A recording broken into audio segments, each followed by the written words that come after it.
how could you possibly make a found footage movie where you have dramatically compelling characters and scenes, and how can you frame things up? How can you get close-ups? How can you get overs? How can you tell this story with a familiar cinematic style that audiences understand, but at the same time staying within this kind of this aesthetic, this approach?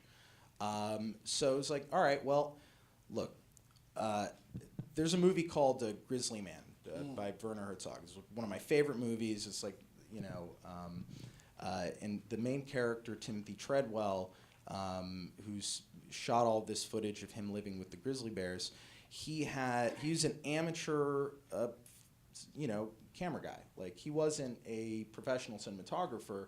And Werner Herzog points out, and during the movie when we're watching his footage, he said, you know, that Timothy was actually a filmmaker, whether he was conscious of it or not.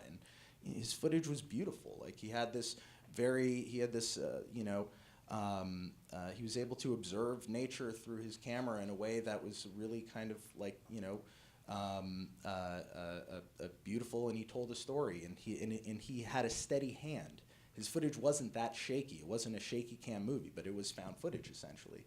So what if our main character, Andrew, he's got a steady hand. You know, everybody has a friend who can hold a camera steady.